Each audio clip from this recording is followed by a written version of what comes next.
It is December 2025. Earlier this year, Donald Trump was inaugurated for a second term as President of the United States.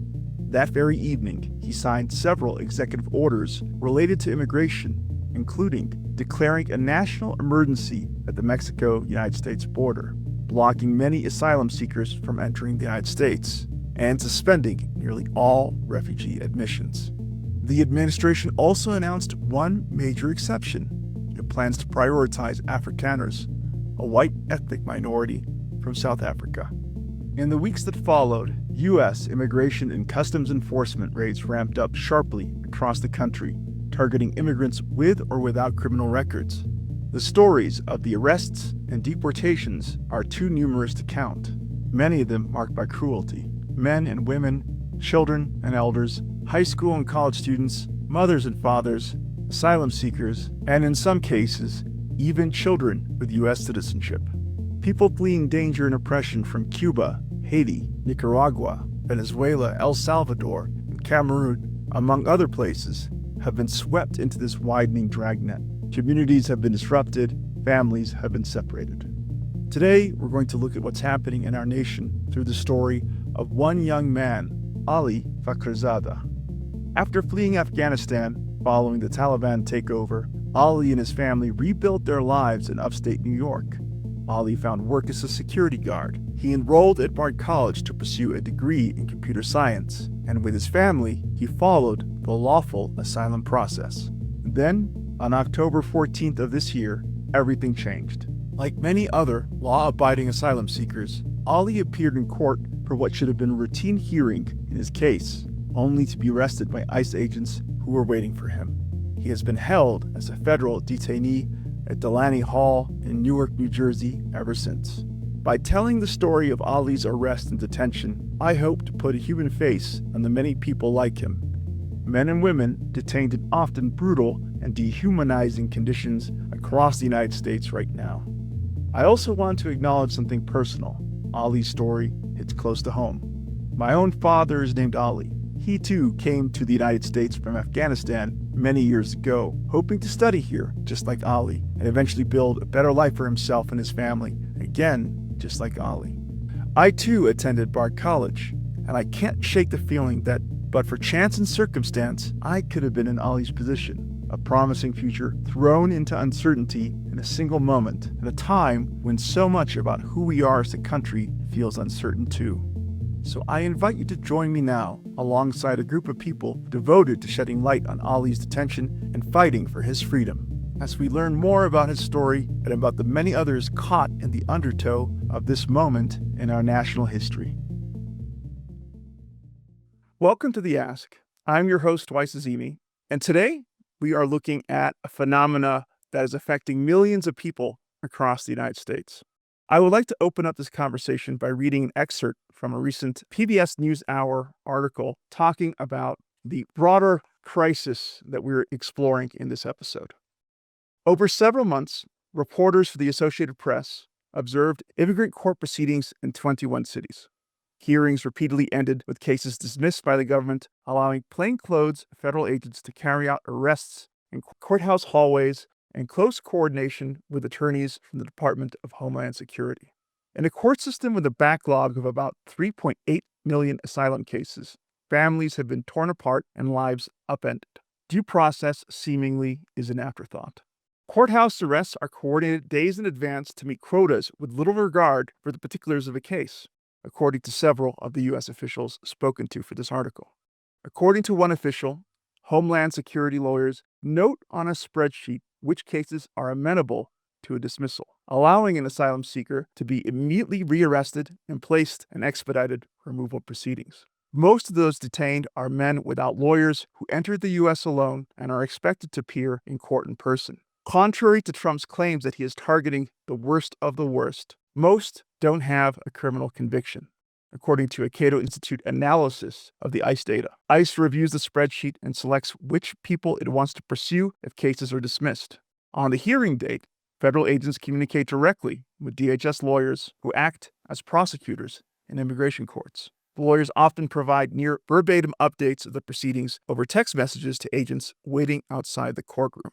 And at some point in October, Ali Faqirzada was on that spreadsheet and was selected by ICE for detention. Ali Faqirzada is an asylum seeker from war-torn Afghanistan. He arrived here in 2022 with his family, crossing the border and seeking asylum, and was, as of a few months ago, a computer science major at Bard College. I see an opportunity to take a look at this broader situation, this crisis that's facing our country, with some incredible and very insightful guests that have very generously given their time for this discussion. So I would like to start with a round of introductions, beginning with Malia Dumont. Hi, thanks so much, Wace. I'm Malia Dumont. I'm the Chief of Staff and Vice President for Strategy and Policy at Bard College. And I want to emphasize that Ali Faqirzada is a student at Bard. He still is a student in good standing, and we look forward to welcoming him back as soon as possible. Thank you, Malia. Over to Dumaine Williams. Yes, hi. My name is Dumaine Williams. I'm the Vice President of Student Affairs at Bard College and also a Bard College alum. Anwen Hughes. Hi, I'm Anwen Hughes. I'm a lawyer with the organization Human Rights First, and we are representing Ali on a pro bono basis and have been for him and his family, actually, and have been for several years now. And Danielle Riou. Hi, yes, my name is Danielle Riou, and I'm the Associate Director of the Human Rights Project here at Bard, and happy to join this conversation. Thank you, Danielle. Let's start with going back to you, Malia. Could you give us some context as to when you first heard about what happened to Ali? Yeah, sure. And also, I should point out, like Dumaine, I'm also a Bard alum. So there are several reasons why I feel particularly drawn to Ali's case. He's one of our students. Hopefully, he will be an alum as well with us. And also, I'm a military veteran who was deployed for a year in Afghanistan, and so I feel very strongly personally about what our country owes to those like Ali and his family who stood with us in Afghanistan because they wanted to have more opportunities. Let's just put it that way. I found out about Ali's case. I was not here at Bard. I was at a conference at West Point, the United States Military Academy at West Point. I was helping run a conference there, and I started getting these phone calls like, "Oh my gosh, this happened. What should we do?" And so, as I was running the conference, I kept stepping out in the hallway to do these phone calls, and was immediately on the phone with our political representation, various leaders of the college, trying to figure out where he was, because it wasn't immediately clear where he was and what his situation was, why he was detained. Initially it was very confusing because there was a lot that wasn't clear, but we were in relatively short order able to connect with Anwen and her colleagues at Human Rights First. I think that same day, Ali's sister called me, and so we were directly connected to the family. And so we learned a lot about his case and where he was. But it was just that initial day or two was just frantic and confusing. Thank you, Malia. I would actually like to provide some additional context to what you're saying about Ali and his family. So Ali and his family were driven from Afghanistan in the wake of the Taliban takeover. There was an evacuation. There was an attempt to try and get out as many vulnerable Afghan nationals as possible who could face reprisal or persecution under a Taliban regime. 76,000 Afghan nationals were evacuated in that effort. However, a good number of U.S. allies and people who were involved with that chapter of that country's history were left behind, including Ali and his family. Ali actually had direct involvement with American officials over the course of his life there. He worked with two ministries that partner with the United States and NATO on projects including expanding education for women and at the Ministry of Urban Development and Land. And I can share a personal note here myself where, like you, Malia, I've long had an involvement in the last chapter of Afghanistan's history. I also have Afghan roots. And I had many colleagues who were caught up in that moment in time. And I just recently heard back from one of them, Hamid. His family were able to flee to Tajikistan for some time. However, surrounding countries that took in Afghan refugee populations in recent years have begun expelling their refugee populations, forcing them back into Afghanistan. And his younger brother got swept up in that deportation effort. And when he crossed the border into Afghanistan, he was badly beaten by Taliban border authorities. So that is sort of the danger that someone like Ali Faqirzada faces, that physical mortal danger to his life that his family's trying to fight and prevent, along with everyone here in this conversation. We heard from Malia, but I understand that you too, Dumaine, have been very actively involved in Ali's circumstances. Could you bring us into your efforts as Vice President of Student Affairs at Bard College? Yes, definitely. Thank you. And so I'll start a little bit further back. So Ali is a transfer student to Bard, had completed coursework at Cardan University in Afghanistan as recently as 2011. Had been out of school for some time, but wanted to continue his work. And so he applied to Bard through one of our programs that we have, which is a Bard Back program for students who have had some college and are interested later on in life in returning to college with a specialized program. And so Ali joined our program and joined as a Bard student in the fall of 2024. And in my role, I work closely with students, many of them at different stages in their academic journey. And so I met Ali and his family actually first when they came for orientation, and he was joining campus and he was excited and had lots of questions about the academics and also around, kind of life and the balance, of it. He's older, he's working, he's, trying to, also work full time and do coursework. And so he had lots of questions. And so we had developed a relationship around that. I was aware of the fact that he had some legal proceedings that he was working through and the family was working through. And he had, looped me in on some of that. And we were, in conversation. So I wasn't, as Malia pointed out, wasn't aware that on October 14th when this happened that there was any chance or risk of this happening, but was quickly alerted by one of his members of his legal counsel, reached out to the college and let us know. And then, as Malia pointed out, we were quickly in contact with his sister and his family.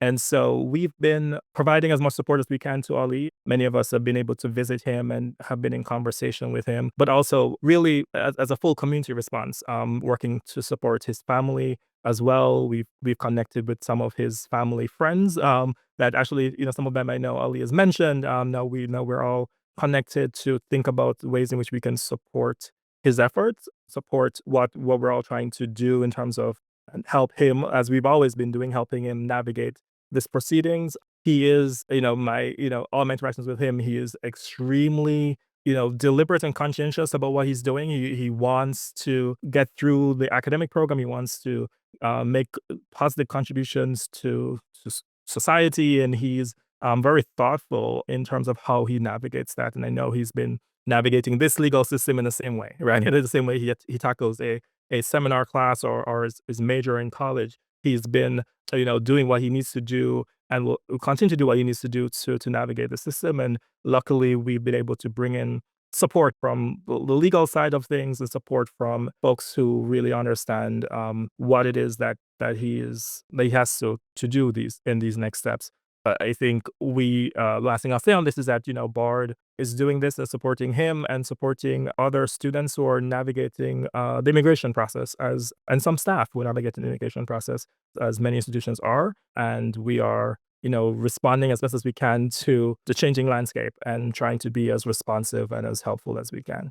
I thank you for that additional context, Dumaine. And I think as a Bard alumni, just like yourself and Malia here, I can speak to one of the Bard's secret super strengths is the diversity of the student body. And going back to my undergraduate experience at Bard in the early 2000s, I continue to look back on those 4 years on campus and be very grateful that I had a chance to connect with student peers from all over the world. And I'm glad that that's a mission that Bard continues here in 2025 under the stewardship of yourself and Malia and so many other great faculty and administrative staff that make up the Bard College family today. I would like to go back to you, Malia, for a moment here, because Dumaine picked up on something that I would like to explore in this conversation. And in a New York Times article where you've been on the record for, you drove directly to the Delaney Hall detention facility in New Jersey that day when you heard about Ali's detention. And the quote that you gave the reporter for the article was, "I would describe it as feeling like a member of the family had been taken." Could you please take us to your first conversation with Ali? And obviously, both you and Dumaine have been in touch with him since. What was that conversation like? And how is he doing now when you speak with him? Well, it's a little bit unusual because I had actually, unlike Dumaine, I had not been working closely with Ali. In fact, I had not met him before. So it may be hard for people to understand that I really mean it when I said it felt like a member of the family had been taken. And I felt that way because he is a member of the Bard family and because he is someone who stood with U.S. troops like me in Afghanistan. So he's a member of my family for those reasons. And so I have only spoken with him once, and it was inside Delaney Hall on that day that I drove from West Point to Newark to visit him. And I'm sure Anwen has more experience with these things than I do. I had never been to a facility like that. I really didn't know what to expect. And fortunately, Dumaine was able to be there as well. Ali was able to see 4 visitors at once. That's the current limit. And so we were there. I met Ali's sister for the first time outside the gates of Delaney Hall, and also a family friend who had come down from New Paltz. So the 4 of us went in to see him together. It was the first time anyone had visited him since he was detained. And so I didn't do much talking because, his sister was there, and so and he didn't know me. I was basically there for support. I would say that he's extremely humble, thoughtful person, and he felt bad that he had impositioned us in some way and that we felt compelled to go visit him. And he felt bad that he wasn't able to give us a more welcoming place to talk with him. Right, we were inside this detention facility in this open bay with this full of 100 people, detainees visiting with their family members. So there's no privacy. I mean, at least we weren't separated by a pane of glass like you see in some movies. I mean, we were actually able to hug him and talk with him and sit right there with him. There are so many people in the Bard community that want to visit him, who have been visiting him, and the visiting hours are so limited. It's only 4 hours per week. I have not been back to visit him again because so many people are in the line to go there. And so I've been spending more of my time working behind the scenes.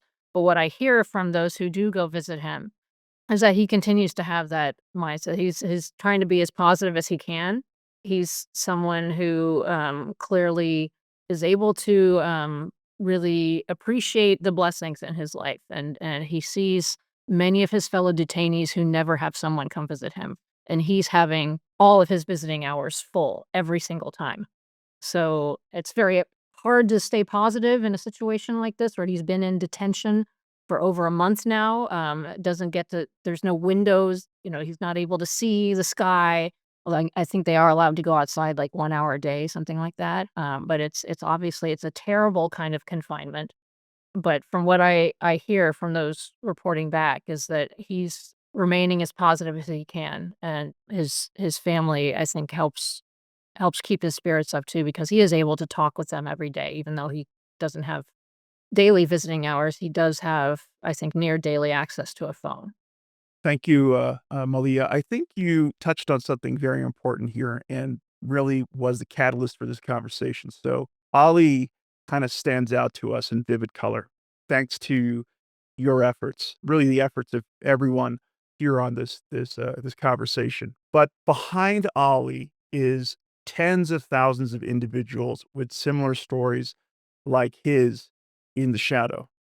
And I thought this would be a great opportunity to humanize those individuals through Ali's situation and hopefully generate some empathy and some, hopefully, a public sentiment to readdress what I feel is a very un American moment in how we deal with immigration and asylum, at least as it has traditionally been treated here in our country. And that's a great segue to Anwen here. Could you please explain to us what Human Rights First is, how you're involved with Human Rights First, and how Ali's case came to your attention?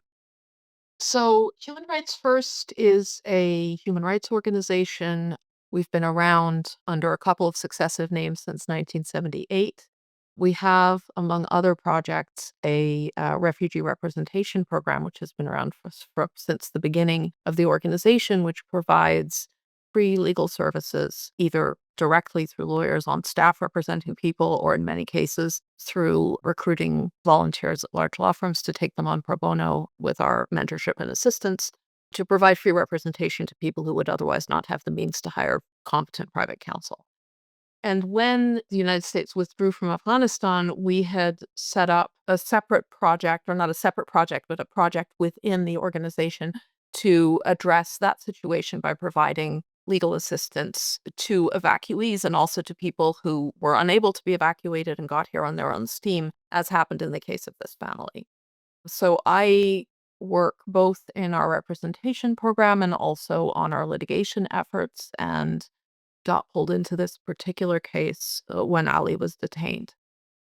If I could just qualify quickly something that Malia was saying about detention and people's situation in detention. I mean, one thing I do want to flag as somebody who's spent longer in various US detention facilities than seems fair or reasonable, always as a visitor, people make an enormous psychic effort to maintain a polite front, right? I mean, the phenomenon of visiting a detained person who is sort of apologizing for their own detention as being somehow a failure of their own hospitality is something that I regularly experience as a lawyer. Look, I'm sorry, I can't offer you anything. It's like, no, no, that's okay. That's not your job right now.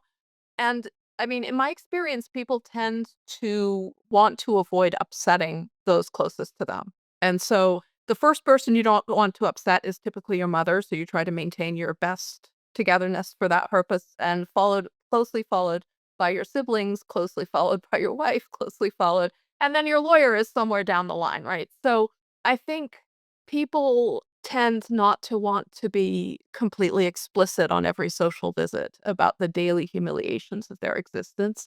I think we all need to understand that those are a thing, right? That one of the reasons detention is such a problem for asylum seekers and for immigrants who are there allegedly for purely civil purposes, not because they're being accused of any violation of criminal law, is because it is completely destructive of people's personalities, of their sense of physical integrity, even of their sense of privacy, their sense of self, all the things that make up their identity. And in the case of asylum seekers, those are frequently the same reasons why, the same elements that led them to have to seek protection in this country in the first place. And they're not really being offered protection for any of that. The facility where he's detained is one that has had a record of poor conditions. It had actually been, I was around when it first opened as an immigration detention center, which, if I remember correctly, was somewhere in maybe 2011. And then it ceased functioning as an immigration detention facility sometime after that for for a good many years for a bunch of valid reasons, only to then reopen this spring. So I think, one of the things that is so frustrating about this particular case and others like it is that things were working, you know? I mean, this was somebody who had been welcomed into a community in the United States that was very happy to welcome him and his family. Everybody else had been granted asylum. He was just waiting for his own affairs to be resolved and rebuilding his life, and then all of that got destroyed in this completely unnecessary way on the 14th of October. And when it boggles my mind. Thank you so much for what you had to add to our conversation there, but it really boggles my mind, and the fact that you had Ali basically doing what he should have been doing in his particular case. This is an asylum seeker, which is to, attend his immigration hearing, attend his asylum hearing, and essentially follow the legal steps that have been laid out to him that can adjudicate his asylum case. So for him to do everything right and still be detained by ICE for his efforts, what exactly does that mean in the context of our country as a nation of laws, our country as supposedly a place where if you abide by our laws, you have nothing to worry about, whether you're a visitor or an American citizen. But it seems like we're wandering into a really gray and uncertain present under the current administration. I'm not going to disagree with that. I think there is a lot of emphasis in a lot of the anti-immigrant, anti-refugee rhetoric that's been coming to the fore in recent years on the need for law and order, the need to avoid for not to have chaos and so forth and so on. And one of the striking things to me is how completely chaotic these repressive schemes are and how effectively they've been destroying the settled expectations of a whole lot of people who were operating on what should be the reasonable assumption that if you deal correctly with the US government, that they will deal correctly with you. Now, that doesn't necessarily mean that in the end, you're going to win your case. We all understand that there's a process for that. But people who are going through that process, who think they understand what track they're on, what the next steps are, and assume that, they're not going to be arrested for no reason specific to themselves, right? Are having that completely upended. I don't know what message that is supposed to be sending exactly. I mean, I think the message that's being received loud and clear is be afraid, be very afraid. That's coming through. Now, I just don't think that that's a legitimate or honestly sensible message for the US government to be conveying. Like, we don't really want a situation where everyone is terrified of of the federal authorities that they are at the same time required to interact with in order to get their cases adjudicated. We also shouldn't want a situation where people are terrified to go to the police, their local police forces, with legitimate complaints when they're actually being harassed or assaulted or they've been a victim of crime because they're afraid that somehow they would themselves end up getting arrested by ICE. And that is a phenomenon that is absolutely happening right now. Can I add something to that, Anwen? Thank you for saying that. And I think to the kind of bigger picture of what has been happening to the entire humanitarian pathway infrastructure since since January 20th. I mean, the story of asylum restriction has something, that has a longer story, and different administrations have done different things to, set certain limits. And this conversation about the need to rein it all in is not a new one. But I would say the focused attempt to restrict asylum in this moment has a slightly different flavor. Anwen's point is well taken, where seeing the disruptions in the process or introducing uncertainties in a process that had otherwise been fairly settled or understood is an aspect of that. The wholesale dismantling of humanitarian parole, the suspension or elimination of temporary protected status, all of these things of a piece, I think, also raise the problem of rendering people who are otherwise here in lawful status into something else, right? So it's this whole conversation about people who didn't come in the right way, and we know that story, but there's an active production now through these policies of making people present without authorization, if you will, or who lack status because they had it and it was taken away from them. And it's unclear to me how people who, let's take the 11,000 or so, according to Human Rights Watch, Afghan citizens who lost their TPS status, right? Which was not that long ago. What options do people have in this instance, right? So part of it is also, it's the fear and the chaos and the be afraid, and it's also trying to make sense of the maze of obstacles, effectively, that seem to be part of the project. I don't know if Anwen, you have other things to say about that, but I mean, I feel like, we have millions of people now who are out of status in various ways. And Yes, I mean, it's this sort of manufacturing of illegality, as Danielle was saying, and it's been happening on an extremely large scale. We are also co-counsel in a case challenging the termination of a whole bunch of categorical parole programs and a variety of other repressive measures that were attached to people who came in through those categorical parole programs. And one of the striking things about that, which you also see manifested in this case, is that there's a sense in which people are, and in fact, I mean, government officials have been quite explicit about this, that they are targeting individuals because the present administration doesn't like the program through which they entered, or doesn't like the fact that a prior administration decided to release them. And in Ali's case, I mean, yes, he was paroled, and that was just fine. No one at any point has suggested that he personally poses any kind of a problem for anyone, to be extremely clear, right? The argument has been more that, well, this is the way we're doing things now. We disagree with the Biden administration's policies. It's a bit like the proverb about the elephants fighting in the grass getting trampled. I mean, refugees and immigrants are not responsible for the policy choices of this administration. They're not responsible for the policy choices of the former administration. And constitutionally, those should not also be reasons to be detaining somebody who's been living in the United States for nearly 4 years. You make a great point there, Anwen. And I would like to return back to you, Danielle. But before I do so, I want to go ahead into what you and Danielle have been talking about, Anwen, for a moment here. I'm going to go ahead and draw upon Masha Gessen in her capacity as a New York Times opinion columnist. They are also a distinguished writer at Bard College. And this is what Masha had to write in an article in April of this year titled Unmarked Bans, Secret Lists, Public Denunciations, Our Police State Has Arrived.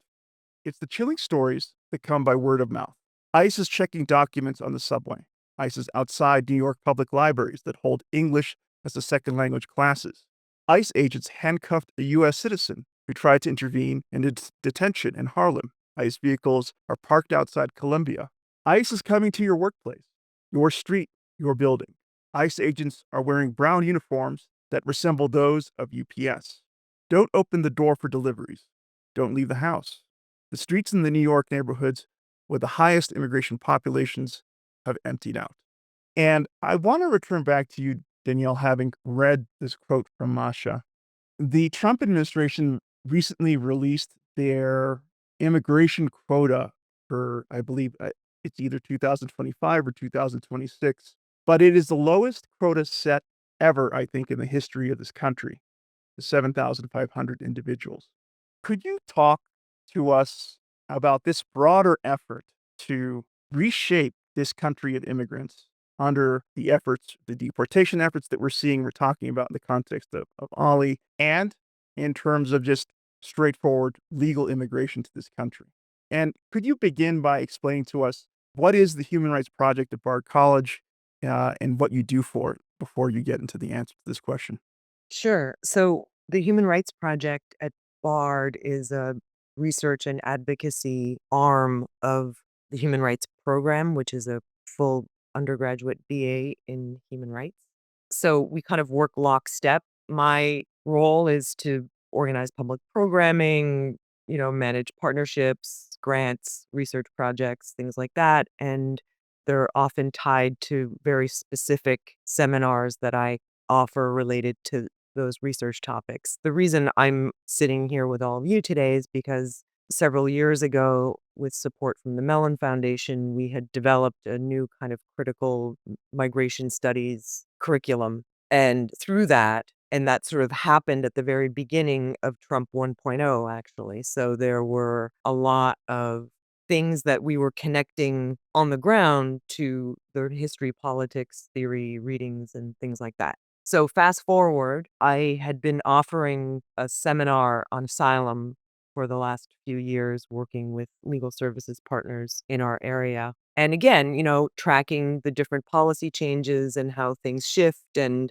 sometimes rules get, moved a little bit here or there, and people, the lawyers that I was working with were responding, in real time to those things, which was an interesting learning experience for our students. And now we're doing another iteration of that where the rules of the game have significantly changed.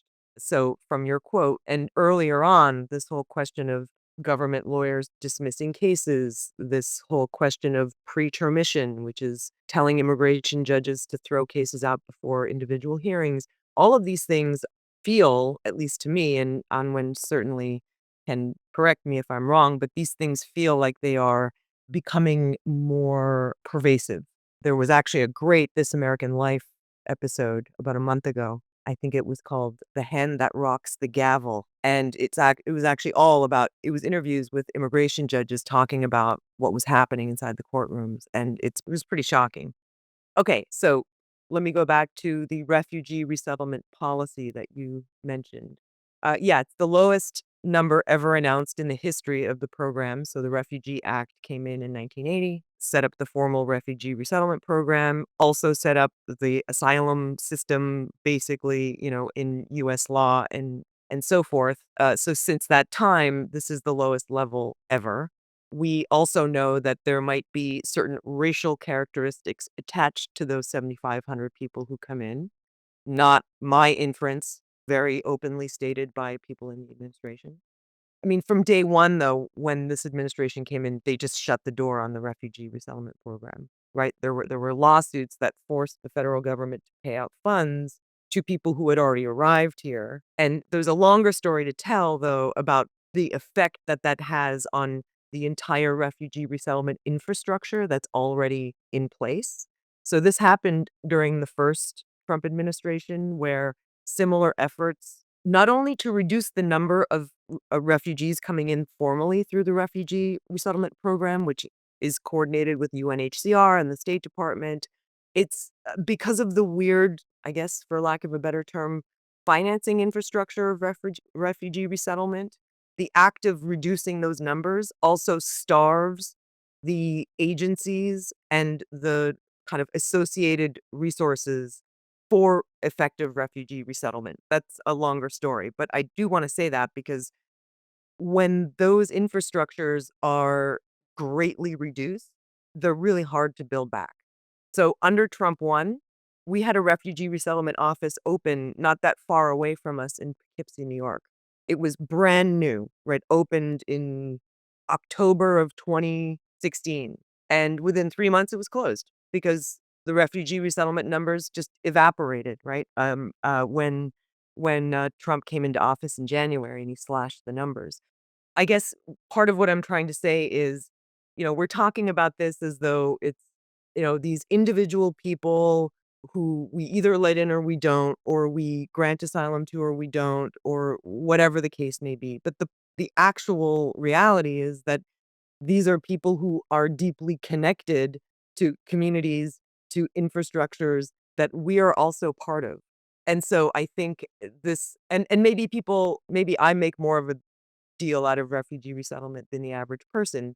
But it's because I don't see it only as, oh, well, we're letting in these poor people who need, a safe place. Of course, that's true. This whole characterization of charity and all these things, when in fact, we know that that is not the story. The story is one of tremendous resilience, of contribution, of richness, of cultural contribution, all of these things we know. So, I mean, I think it's a travesty for this country to have these numbers slashed in the way that they are. No one wins when we reduce the refugee resettlement program the way that this administration is doing. Yeah, I think you bring up a great point, Danielle, and it really goes back to the original impetus that eventually became United States of America. Obviously, this country, this government was largely the result of people fleeing religious persecution in Europe in the 1700s who migrated to the New World, began making their lives here, and would eventually lead to founding of this nation. So I think what is fascinating is that on a country that was founded on this idea of fleeing persecution and finding asylum and allowing, you to have a new start, we are in a political and societal moment where it seems like that ideal is shifting. And really, this is being driven by the agenda of President Trump and senior advisors like Stephen Miller, who have been very active architecting both the deportation program that we see underway here in the country and our current immigration policies. And I think of the Statue of Liberty as being sort of one of those iconic cultural artifacts here in this country, and that timeless quote associated with the Statue of Liberty, and giving you're tired, you're poor, your huddled masses yearning to breathe free, the wretched refuse of your teeming shore, send these, the homeless, tempest tossed to me. I lift my lamp beside the golden door. Incredibly moving. A timeless quote that, I as an American have been proud of since I could appreciate and understand it. I think that the Trump cabinet and senior advisors like Stephen Miller, their response to our concern here is we understand how you feel about the need to take in people fleeing persecution or danger around the world. We understand that comes from a noble place, but it's not our responsibility alone, and nor is it a responsibility we need to accommodate. What they would say is that we really need to take care of our own first. We have enough problems to deal with in our own country before we take in people from elsewhere. What would be your response to that, Danielle? I think implied in that statement is an economic argument that I think is refuted by most research, where, when we read what economists write about the multiplier effect of immigrants coming in and different things. I mean, I think that to me is kind of undergirding my general skepticism that this is a zero sum either or, we need to close the doors and shore everything up here compared to, well, the other side of that is, of course, just open borders, right? Which has never been a real thing, but it is a very convenient way of describing what is, effectively an immigration system that hasn't really been updated in a few decades and probably could use a makeover to some extent. But, for me, my general feeling is that argument does not persuade me. Having gone through the very specific lens of Ali's situation and expanded to a broader view of the deportation crisis our country's facing, I'd like to return back to Ali and his story here through Dumaine. Yeah, I think one of the things I wanted in connection to what we were just talking about, one of the things that strikes me in my interactions with Ali, and also this is a through line with other students and that we work with who are asylum seekers, is even though this backdrop is really important, this history, this context is really important, for Ali and for these students, it is not political. It is not about, this is very personal. This is a true respect and appreciation for the US. Whatever the US systems are, whatever the US customs are, whatever the US politics are, they take it all and they respect and they appreciate what this country has to offer. And for them, it's a personal, right? It's not political in the same sense of, kind of what the connection is currently to our administration and Afghanistan or to other politics and other things that are happening. To Ali and to many of the students and the people we work with, this is about their own growth, their own development, and their own really opportunity to develop a new life, to literally resettle, to move past what has been for many of them really truly traumatic and life-changing experiences that they need to rebound from and they need to rebuild from and they need to develop from, and really looking to the US as a place that can be to your point, can be an opportunity, can be a way to do that. And they want to, very respectfully, very legally, very much within the system, develop a path for themselves to grow and to do that work. And so it's always interesting to me in this moment where when I speak to, many of the people who are observing this, they go very political very quickly. They go to, this is about, specifically this administration, this is about specifically some policy, and this is specifically about these things. When I speak to the actual asylum families, and this is about, you tell me, America, what I need to do, and I will respectfully do it, regardless of what the backdrop is, regardless of what the situation is. And that's really, to me, very hard to kind of see, because to our earlier point, it isn't clear what, there's confusion, there is some level of, ambiguity in terms of like what you should be doing, to a group of people who are really and truly saying, just give me the parameters and I will do my best to fit within them and do what will benefit me. And so I just wanted to point that out, that it's so personal and it's so much about their individual growth and development and going to a different place from what the past has been, and to really thinking about the future. Again, Ali's application to Bard as a 30-year-old return to college was about developing a new life for himself and for his future and his future family. It wasn't a political statement. It wasn't about, anything, else. It was about him seeing an opportunity to realize those dreams that he had when he was younger and was interrupted, his own education, his own path to a degree. I think that was very eloquently put, Dumaine. I would like to return back to you in your role as Vice President of Student Affairs. How do you plan to continue to support Ali and his family in this moment of crisis for themselves?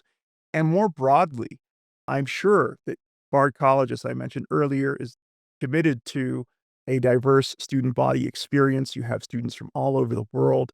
I think it's commendable that that remains an important mission for the college.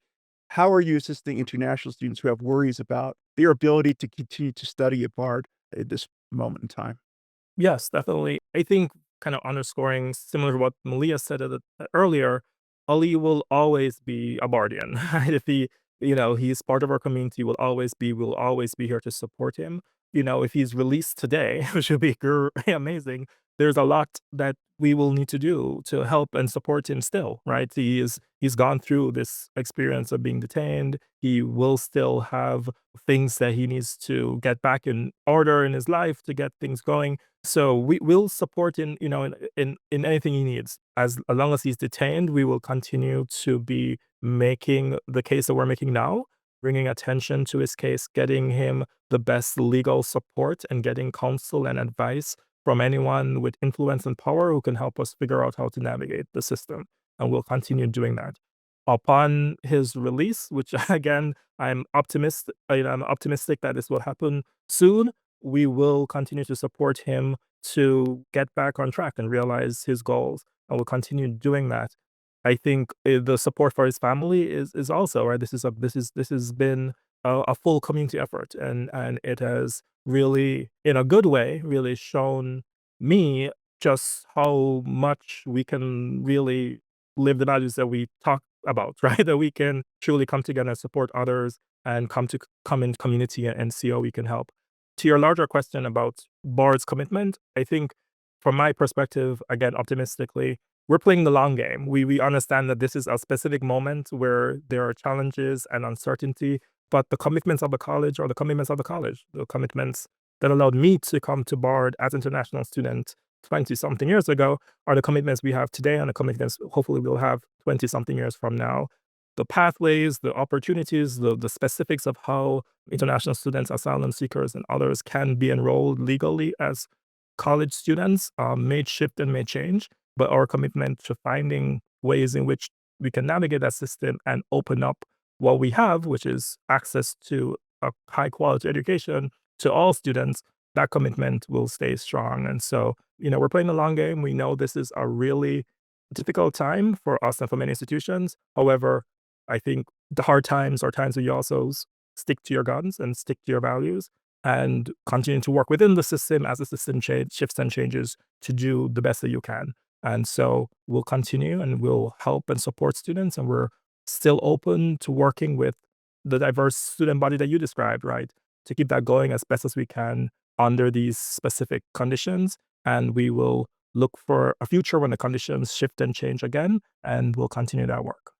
Dumaine, powerfully put. And I would add that I think that your story is representative of the promise of America as a welcoming country, giving individuals like you an opportunity to come and build a life here and be a light to your community and your peers and the way that you are, Bard, in your role as Vice President of Student Affairs.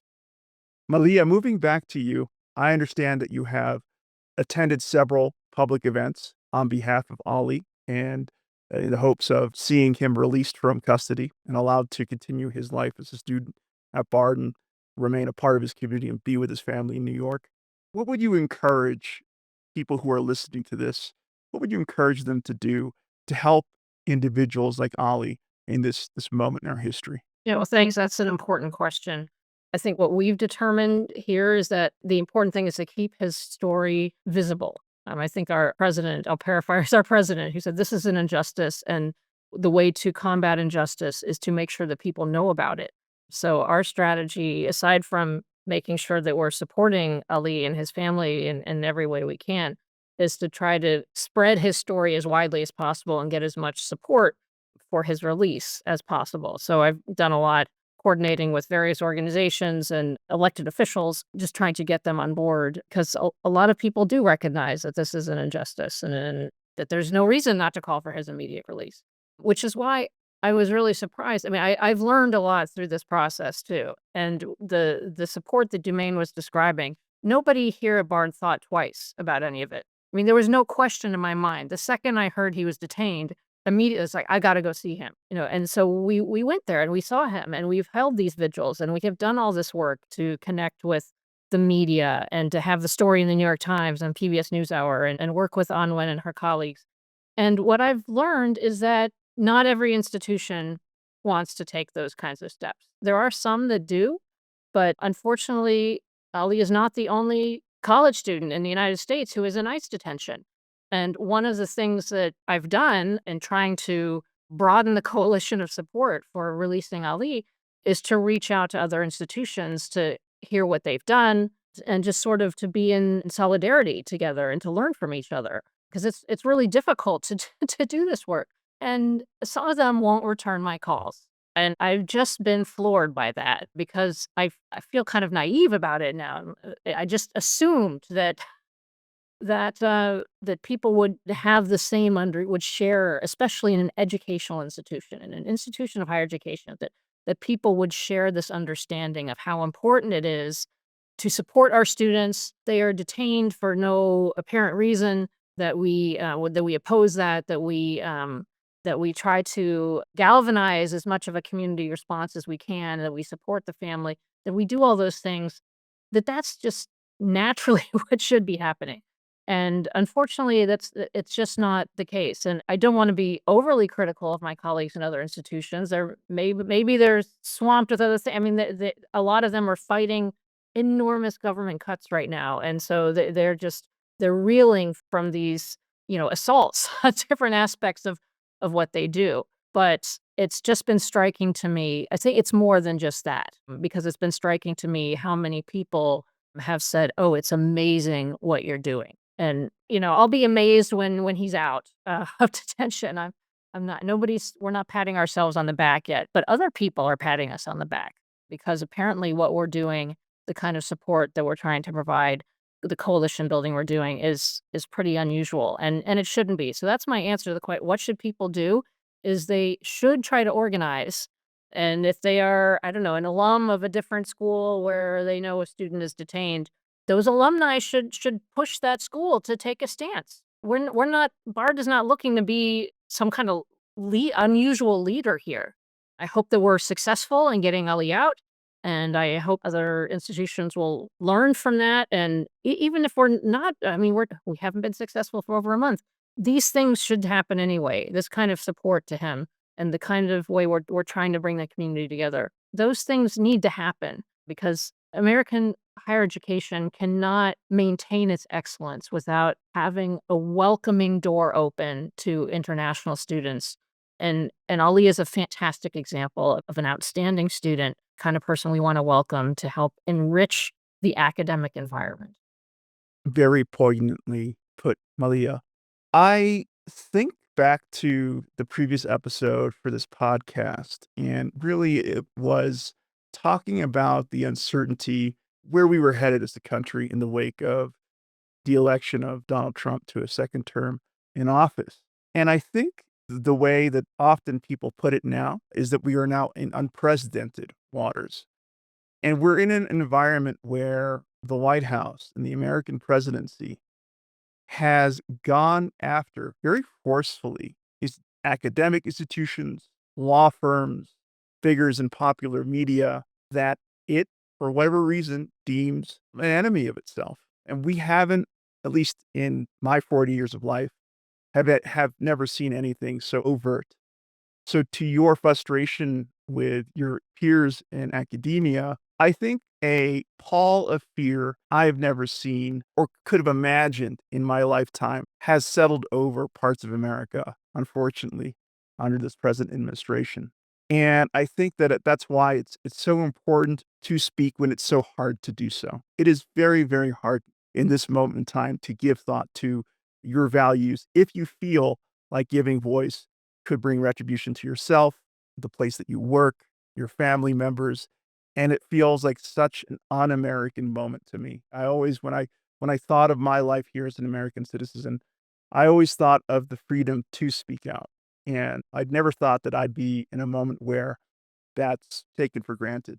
And to your point, both Malia and Dumaine, about this sort of being beyond politics, I would agree.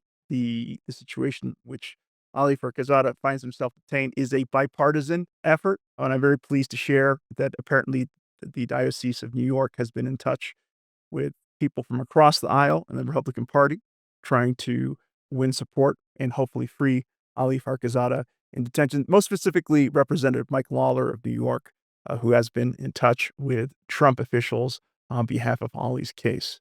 So I think that's important to remember, is that this is not necessarily a left-right effort here. It's in fact a wholly inclusive effort amongst people who can see the difference between right and wrong.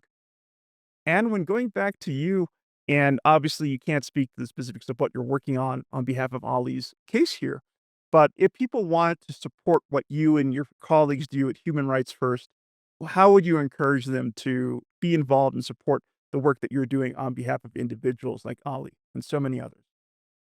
Well, I mean, I think that offering solidarity to people in your own community who are going through these struggles is enormously important. I think we've all seen some things in our fellow citizens in recent months, and some of them that it may take us a while to unsee, honestly. And that's been deeply disturbing. But at the same time, I do believe that most people in this country do not support cruelty for cruelty's sake, do not support pointless government conduct that has negative effects on people. And I'm also old enough to remember when support for refugee protection was a pretty commonly bipartisan thing. So I think we need to get back to that. I think anything that people can do to, when they see injustice, call your representative, call your senator, do it even more if you don't think that person is necessarily on your side to start with. It's extremely important. Talk to your local elected representatives about what they can do to help protect people. I think that, for people to feel and to actually see that there is a vocal community behind them and next to them and with them that is prepared to actually speak up is enormously important. I mean, I've represented quite a lot of fellow lawyers, right, from other countries who ended up needing my services when their careers as rights defenders took a turn for the irreparable. And one of the big differences between my life and theirs was that I had the luxury of only being concerned about my clients, right? My government may not have agreed with me a lot of the time, but that was a thing that got hashed out in front of the courts, in front of government institutions. And I very much hope it stays that way. But I think I think that nobody gains anything by being afraid and by being timid. If things aren't right, people should say so. People should deal with our government institutions and with our courts on an assumption of good faith. And I think the people who are sitting at home feeling sickened at what they're seeing on television need to get out their front doors and make that manifest. Thank you, Anwen. And I'd like to give the last word in this conversation to you, Danielle, as one of the main staffers behind the Human Rights Project at Bard College. What would you encourage students and colleagues like yourself to be doing in a moment like this in situations where you have a student so unlawfully detained in the way that Ali was? Thanks. I think just echoing what Dumaine and Malia and Anwen all said in their own ways. I mean, I think this is an enormous opportunity for community building, for network building where we are to connect to each other, to build different kinds of support infrastructures, frankly, that are maybe more intellectual or emotional or cross-cultural in ways. I mean, that's part of what I've been seeing in some of the kind of spaces that I've been in outside of Bard, but also at Bard, where, you're in rooms of people sometimes and you just are kind of amazed at the diversity of the people in the room. And I think this goes to the point about partisanship too, where I make no presumption about that in these spaces. I think people are just coming together for their own reasons, but there are certain common or shared values that are bringing everybody into those spaces. And I think more of that. Actually, I think Bard students are really good at organizing themselves and finding their own spaces that way. And I think, yeah, I don't know. I've been very heartened by it, actually. I think the students are extremely engaged. They're extremely aware. They're very interested in finding ways of helping or of just supporting. A lot of my students have been to the vigils, as Malia mentioned. And I don't know. I think, yes, there's a lot to respond to in this moment because things do feel a little bit challenging. But I think the opportunity in that, there's a big opportunity in converting some of that response into something else, right? Maybe a different, stronger community sense. And maybe, shoring up our shared democratic values, I think is always a good thing to do. Thank you all. Going back to what I heard from all of our guests for this episode of The Ask, the thing that I hear in the case of Ali Faqirzada and so many others like him, and so many other things that are happening in this country now that touch upon his story and the story of so many others like him, is this strong encouragement to remain connected. And I want to thank all of you for allowing me to connect with you on this podcast, on my small platform. And I would like to thank all of you for lending your voice to Ali, his family, and the tens of thousands of others who were detained like him across detention facilities in the United States. I'm very grateful for what you had to share, and I hope to remain in touch with all of you following this episode. And we'll be hoping for justice for Ali and his family. And I would encourage you all to continue what you're doing. You are all doing such important work in your respective communities amongst your peer groups. And that's really all we can do to continue to do the work that we believe leads us to a better future. Thank you. Thank you for listening to the latest episode of The Ask. Since this conversation was recorded, 2 U.S. National Guard members, Sarah Beckstrom and Andrew Wolf, were tragically shot and killed. Authorities have identified the alleged shooter as Ramanullah Lakhanwal, a 29-year-old Afghan national. In the wake of this tragedy, the Trump administration announced an immediate, indefinite pause on immigration and visa processing for Afghan nationals, halting green cards, asylum, and citizenship applications, and affecting hundreds of thousands of people seeking safety, including asylum seekers like Ali Faqirzada. After any shooting, it is essential to ask what can be done to prevent such a tragedy from happening again. But this case also has to be understood within the broader context of America's long-running gun violence epidemic. According to the Gun Violence Archive, as of December 27, 2025, there have been 40,298 gun-related deaths and injuries in the United States this year.